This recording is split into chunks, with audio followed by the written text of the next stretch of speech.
एकरे खातिर लुटा दे हम जान, ई जान हमर यही पहचान हई हो।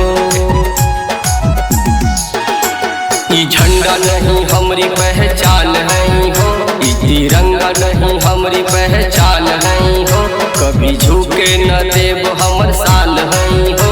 एकरे खातिर लुटा दे हम जान, ई जान हमर यही पहचान हई हो। एकरे खातिर लुटा दे हम जान, ई जान हमर यही पहचान हई हो।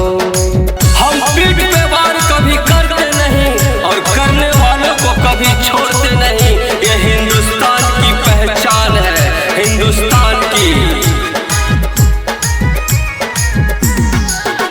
एकरे खातिर लुटा दे हम जान, ई जान हमर यही पहचान हई हो। Mix by Bajrang studio. तिरंगे की कसम कहते हैं, दुश्मन को हम ललकारते हैं। वंदे मातरम। तिरंगे की कसम कहते हैं, दुश्मन को हम ललकारते हैं। एक कतरा लहू के बहा देव हो, कभी झुके न देव हमर शान हई हो। एकरे खातिर लुटा दे हम जान, ई जान हमर यही पहचान हई हो। एकरे खातिर लुटा दे हम जान, ई जान हमर यही पहचान हई हो। ये तिरंगा मेरी शान है और यही मेरी पहचान है। इसे प्यार से देखोगे तो सम्मान देंगे, नहीं तो सीने पे गाड़ देंगे।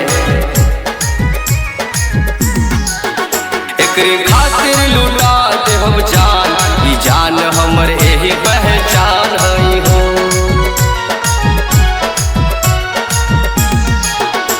तिरंगे के खातिर हम मिट जाएंगे, दुश्मन को जड़ से मिटा जाएंगे। जय श्री राम। तिरंगे के खातिर हम मिट जाएंगे, दुश्मन को जड़ से मिटा जाएंगे। तिरंगा नहीं वीर बलिदान हई हो, कभी झुके न देव हमर शान हई हो। एकरे खातिर लुटा दे हम जान, ई जान हमर यही पहचान हई हो। एकरे खातिर लुटा दे हम जान, ई जान हमर यही पहचान हई हो। ये वतन मेरी हस्ती है और इसी में मेरी बस्ती है, इसी बस्ती में मेरी माँ बस्ती है, इतना याद रखना।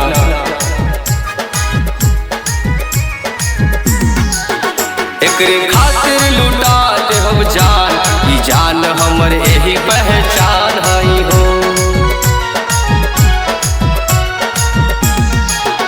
कोई करके चैलेंज तो देखे, बुरी नजरों से ताक के तो देखे। हर हर महादेव। कोई करके चैलेंज तो देखे, बुरी नजरों से ताक के तो देखे। ओकरा आँखी के गोटा निकाल दे हम हो, कभी झुके न देव हमर शान हई हो। एकरे खातिर लुटा दे हम जान, ई जान हमर यही पहचान हई हो। एकरे खातिर लुटा दे हम जान, ई जान हमर यही पहचान।